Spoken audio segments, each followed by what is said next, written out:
las reglas de edad, como la manera que los tenía el hermano Willy, ahora son los consejos con mi hermano, indicación que ya nomás le quedan 3 semanas, y yo sé que aquí está mi hermana, ¿verdad? Mi amada hermana Verónica, junto con usted, y pues, yo no sé por qué a mí me puso primero, pero mis hermanos, ¿verdad? Obviamente la palabra de Dios se aplica a cada uno de nosotros. ¿Qué mejor consejo que el de Dios para animarnos a poder llevar a cabo el ministerio que hemos escogido? Decía el hermano Willy que teníamos que darle unos consejos. Bueno, no teníamos, ¿verdad? Que le diésemos unos consejos para su ministerio, el que ha de empezar o ya ha empezado. Y sabemos, obviamente, ¿verdad? El apóstol Pablo, 1 de Corintios 11, y el versículo 1, sean imitadores de mí, así como yo lo soy de Cristo, dijo el apóstol Pablo. Y qué mejor ejemplo que el apóstol Pablo, bueno, pues nuestro Señor Jesucristo, ¿verdad? 1 de Juan, capítulo 2, y el versículo 6. Si decimos que andamos, digo que permanecemos en Él, debemos andar como Él anduvo. Grandes ejemplos tenemos en las Escrituras para que ustedes y yo dirijamos nuestras vidas de una manera agradable delante de Dios. Pero en esta mañana, mi hermano Enrique, y a cada uno de ustedes, mis hermanos, pero en esta ocasión a usted en particular, quisiera compartir estos consejos que encontramos en el profeta Isaías. En el profeta Isaías, en el capítulo 6, cuando se hace mención de su elección para su labor que ha de ejercer, ¿verdad?, para esta nación Judá, aunque también predica, ¿verdad?, a Israel. Miramos allí en el capítulo 6 4 cosas importantes que el siervo de Dios debe reconocer. 4 cosas importantes que el siervo de Dios debe reconocer. Si ustedes van conmigo allí a Isaías capítulo 6, versículos del 5 hasta el versículo 11, ahí miramos la elección de Isaías, y dice el versículo 5, entonces dije, ay de mí, que soy muerto, porque siendo hombre inmundo de labios, y habitando en medio de pueblo que tiene labios inmundos, han visto mis ojos al Rey, Jehová de los ejércitos. Una de las cosas que el siervo de Dios tiene que entender, mi hermano Enrique, por favor, reconozca su incapacidad para hacer su labor. Una de las cosas, mis hermanos, que tendemos como predicadores a olvidar es que dependemos mucho de nuestra habilidad para predicar. Empezamos a depender de nuestro conocimiento. Empezamos a depender, mis hermanos, de todas estas características que hacen nuestra personalidad, y se nos olvida lo que la Escritura nos enseña. Tendemos a compararnos con nuestros hermanos y pensamos que somos superiores a ellos. No se olvide el consejo que tenemos de parte de la Escritura. Isaías está mirando delante de Dios y dice, soy inmundo de labios. Pablo dijo, allá escribiendo, allá en su primera carta a Timoteo, en el capítulo 1 y el versículo 15, palabra fiel y digna de ser recibida por todos, que Jesucristo vino a salvar a los pecadores, dice la última de lo último del versículo, de los cuales yo soy el primero. No se olvide de eso. Para con sus hermanos usted es inferior a ellos, para que usted pueda mantener nuevamente ese concepto de que solamente es un siervo. No se olvide de eso, de cómo es usted delante de Dios. Isaías dijo, inmundo soy de labios, mi incapacidad para yo llevar a cabo la obra. El apóstol Pablo volvió a decirle a los corintios, allá en su primera carta, en el capítulo 1, versículos del 26 hasta el versículo 29. Cuando leemos allí, hermanos, les dice, por favor, no olviden su condición o lo que Dios ha hecho con cada uno de ustedes. Porque ¿qué es lo que hizo Dios? Dice, pues mirad, hermanos, vuestra vocación, que no sois muchos sabios, ni muchos poderosos, dice, ni muchos nobles, sino que lo necio del mundo escogió Dios para avergonzar lo sabio, y lo débil del mundo escogió Dios para avergonzar lo fuerte. Y luego dice el 28, y lo vil del mundo y lo menospreciado escogió Dios, y lo que no es, para deshacer lo que es, para que nadie se jacte delante de su presencia. ¿Está hablando de quién? De usted y de mí. Debemos recordar, mis hermanos, lo que somos delante de Dios. Lo que ustedes y yo ahora somos por la misericordia de Dios. No nos olvidemos que si Dios no nos hubiera elegido, si Cristo no viene, hermanos, estuviésemos perdidos. Isaías reconoció esto, su incapacidad del estar delante de Dios. Recuerden, él menciona, dice, yo soy inmundo de labios y estoy en medio de una nación perversa e inmunda. Hermanos, no somos diferentes para el pueblo de Dios. Delante de Dios somos iguales. Así es que no olvide su incapacidad. Lo que ahora usted es por gracia de Dios. Segundo, miramos allí en el versículo 6 y el versículo 7, lo que el siervo de Dios no debe olvidar, dice Isaías. Y voló hacia mí uno de los serafines teniendo en su mano un carbón encendido, tomado del altar, con unas tenazas.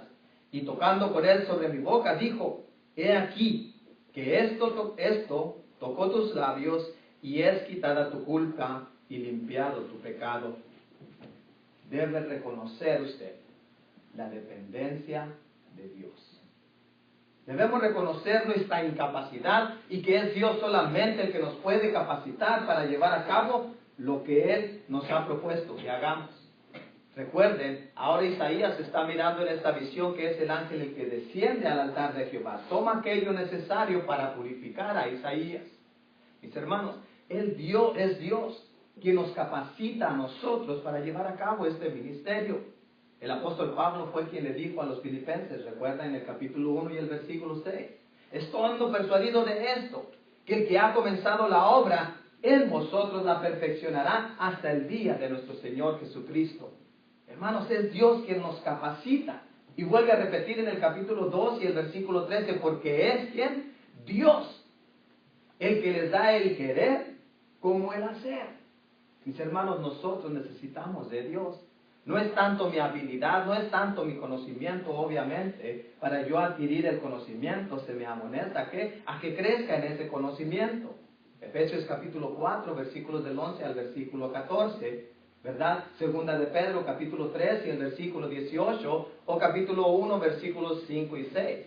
Debo añadir ese conocimiento, pero es Dios quien principia ese deseo en mí. Y es el que lo logra a través de mi voluntad y disposición a someterme a Él. Hermanos, es Dios el que nos capacita para hacer la obra. Así es que el siervo de Dios no se debe de olvidar de eso. El Señor Jesucristo dijo en Juan capítulo 15 y el versículo 5, alejados de mí, nada podéis hacer. Trate de hacer las obras usted solo y va a terminar como muchos predicadores han quedado en el ministerio, lejos de aquel hermoso llamado al cual acudieron. Recuerde, es Dios el que ahora le ha dado esa capacidad, es Dios el que le ha dado ahora ese deseo, y es Dios el que va a obrar a través de esa buena disposición que usted ha mostrado para servirle a Él. No se olvide de eso. Dios, mis hermanos, es el que lo ha de capacitar. Segunda de Corintios capítulo 2 y el versículo 14 dice el apóstol Pablo que gracias a Dios, que es el que nos lleva de triunfo en triunfo, ¿en quién? En Cristo. Si vamos a tener éxito en nuestro ministerio, debemos de permanecer al lado de nuestro Señor. Una de las cosas que usted nuevamente no debe de olvidar como miembro y como siervo del Señor es que busque estar con el Señor para que ande entre el pueblo de Dios. No se olvide de eso. Y luego miramos rápidamente porque el tiempo avanza. Otra cosa que el siervo de Dios debe reconocer, note el versículo 8. Después oí la voz del Señor que decía, ¿a quién enviaré y a quién irá? ¿Y a quién irá por nosotros? Entonces respondí yo. Heme aquí, envíame a mí.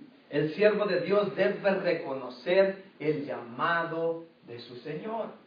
Hermanos, obviamente el Evangelio fue el que nos introdujo a la salvación.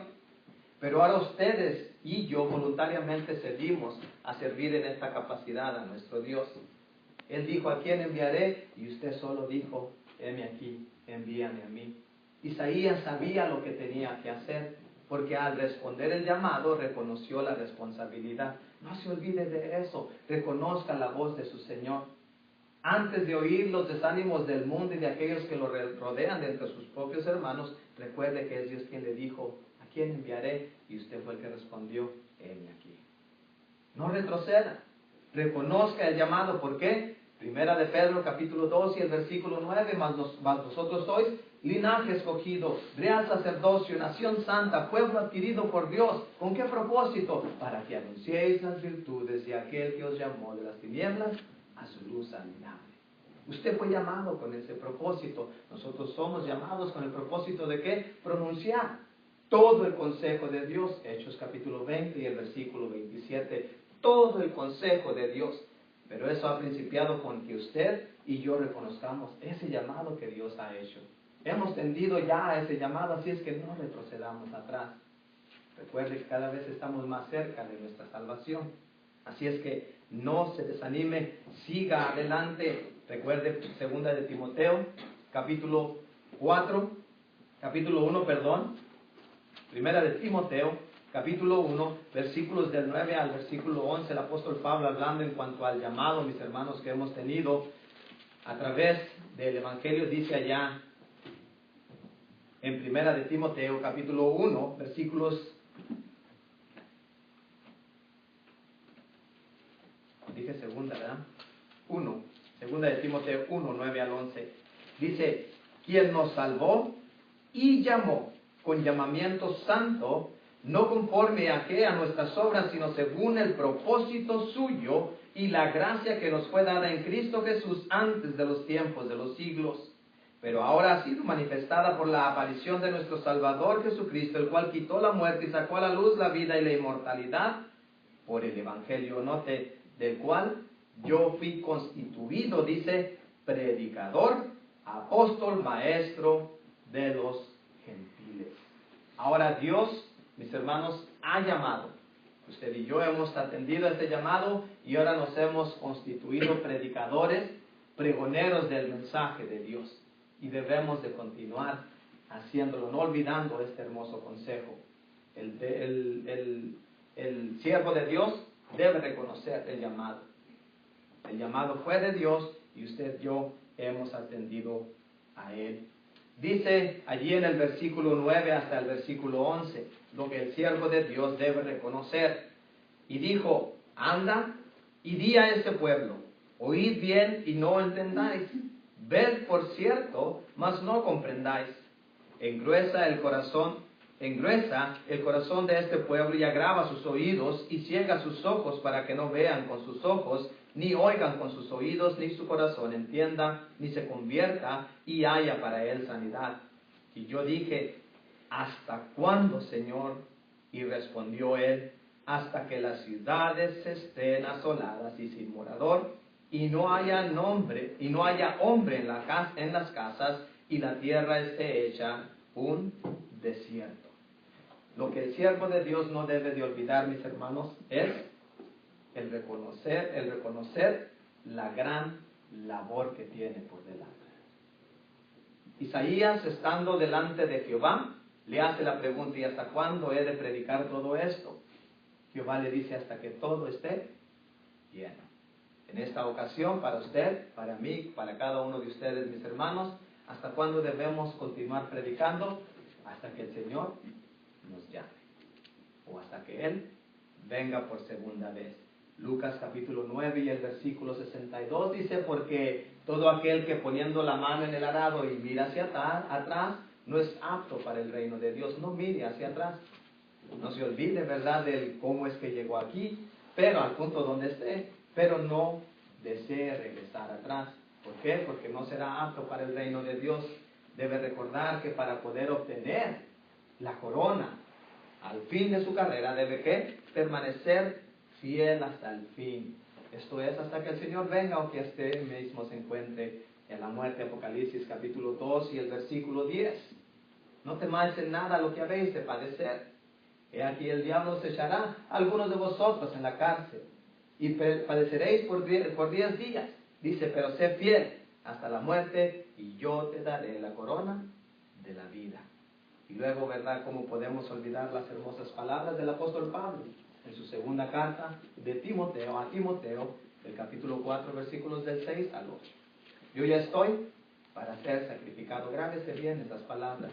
El apóstol Pablo miraba ya su fin cerca, pero miraba hacia atrás y miraba una vida de servicio atrás.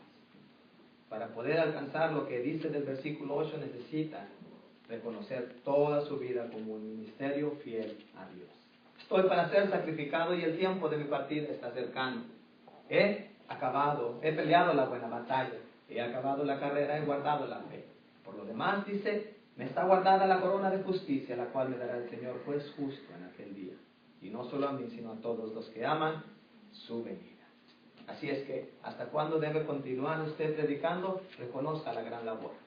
La labor es grande y no concluye hasta que seamos llamados a juicio. Recuerde, Mateo capítulo 24 y el versículo 13. Pero el que persevere hasta el fin, este será salvo. 4 cosas que aprendemos del profeta Isaías en su llamamiento. No nos olvidemos de ellas. Muchas gracias.